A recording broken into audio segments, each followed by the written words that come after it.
एक आठवण, हा चॅनल सबस्क्राईब करा, लाईक करा आणि बेल आयकॉन प्रेस करा आणि मित्रांना शेअर करा. धन्यवाद. आज 12 डिसेंबर शरदचंद्र पवार यांचा वाढदिवस. आता वाढदिवस मित्रांनो दरवर्षी येतो, त्यात काय असं विशेष काही नाही, परंतु आजचा वाढदिवस हा खूप महत्त्वाचा होता.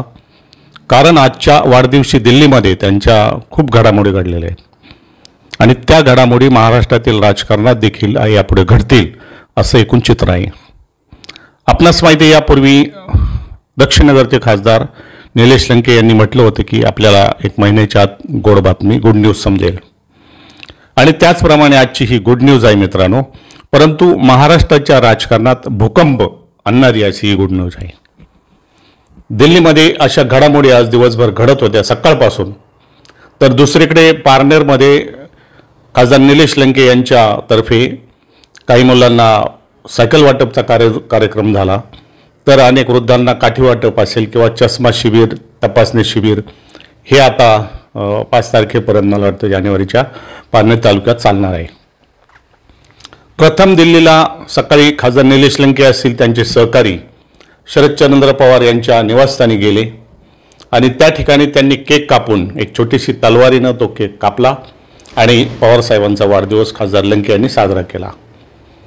त्यानंतर एक ज्या घडामोडी त्या ठिकाणी घडत गेल्या जनपथ रोडवरती, मला वाटतं 5 की 6 जनपथला आणि 11 जनपथला खासदार ज्या सुनेत्रा पवार आहेत त्यांचं निवासस्थान आहे.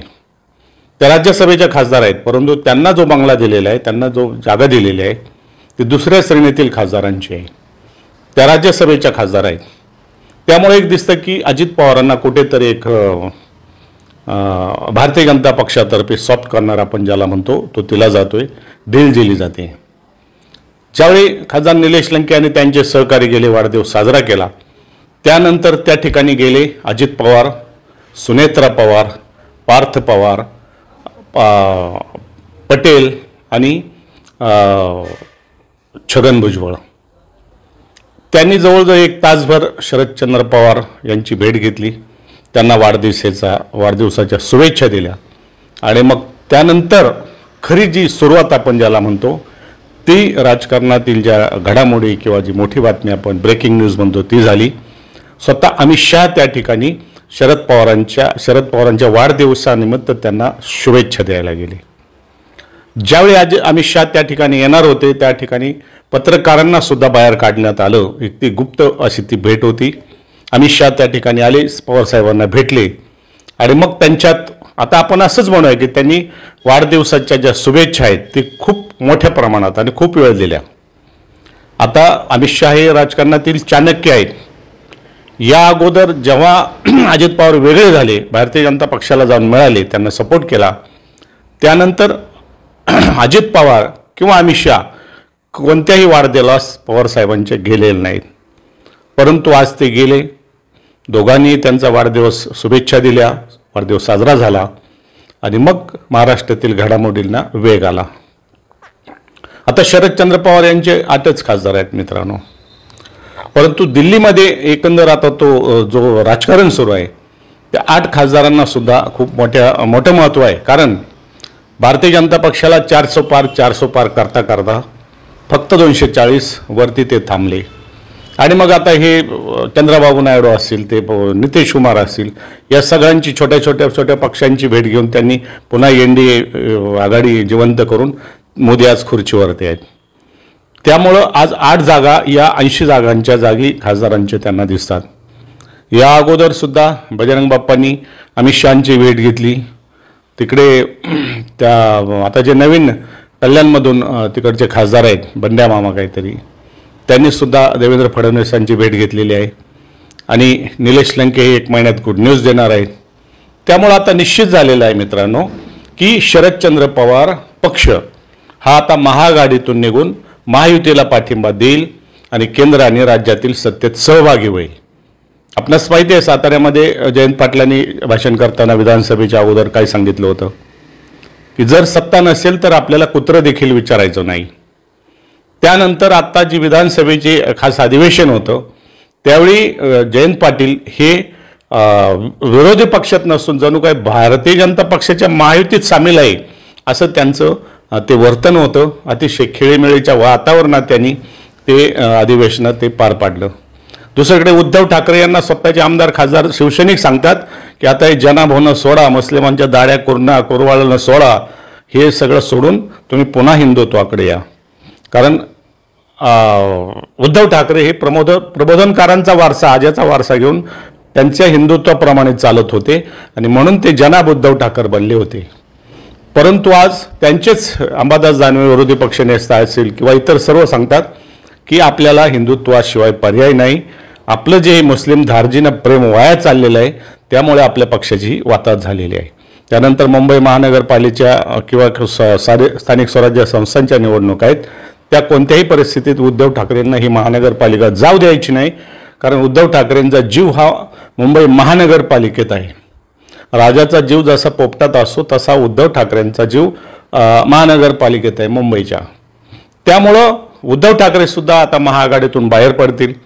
4 डिसेंबरला अबू आझमी समाजवादी पार्टी महाआघाडीतून बाहेर पडली. आता उद्धव ठाकरेंची बारी आणि शरद पवार आता एनडीएचा घटक बनतील. हे आता म्हणजे कोणत्या ज्योतिषाला सांगण्याची गरज नाही मित्रांनो, हे आता घडेल. त्यामुळे महाराष्ट्राच्या राजकारणात खूप मोठा भूकंप येईल आणि आता सर्वात ज्याचं आपण म्हणतो नुकसान होते ते एकनाथ शिंदेंना होते. आता त्यांना साईट केलं जाते. आता अजित पवार हे हिरो बनलेत.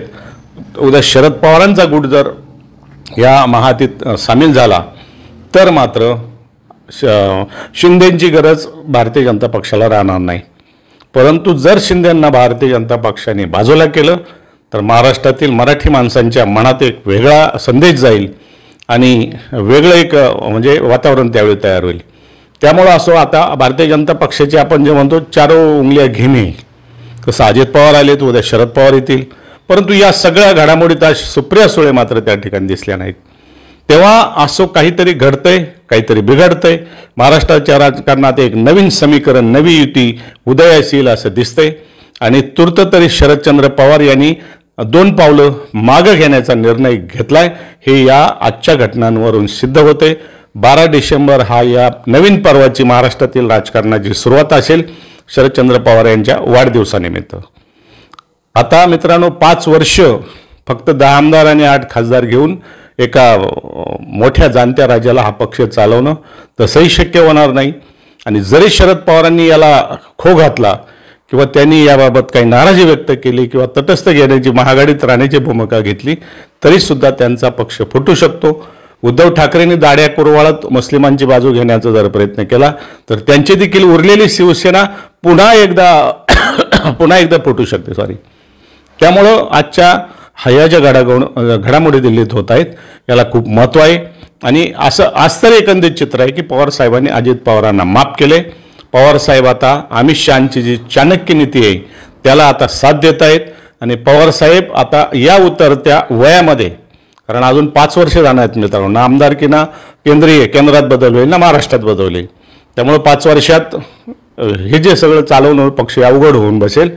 तेव्हा आपला पक्ष वाचवण्यासाठी, आपले आमदार खासदार त्यांना वाचवण्यासाठी शरदचंद्र पवार हे भारतीय जनता पक्षाबरोबर समझोता करतील. त्यामुळं ना निलेश लंके ना बजरंग बाप्पा नाही तर कोणाला बाळूमामाला राष्ट्रवादीतून म्हणजे शरद पवाराकडून भाजपमध्ये जाण्याची गरज पडणार नाही. ते त्यांच्या घटक पक्षातील एक पाठिंबा देणारा पक्ष ठरेल आणि असंच या एकंदरीत राजकारणावरून दिसतंय. आता उद्या काय घडेल ते आपण पाहूया. मी अरुण आंधळे पाटील, नवमहाराष्ट्र माझ्यासाठी, पारनेर. मित्रांनो, आपणास हा व्हिडिओ आवडल्यास, ही बातमी आवडल्यास रोखठोक आपण आपल्या मित्रांना शेअर करा, आपल्या ग्रुपवर टाका आणि हा चॅनल सबस्क्राईब करा, लाईक करा आणि बेल आयकॉनचे बटन दाबा. हीच आपणाकडून अपेक्षा. धन्यवाद. जय हिंद, जय महाराष्ट्र.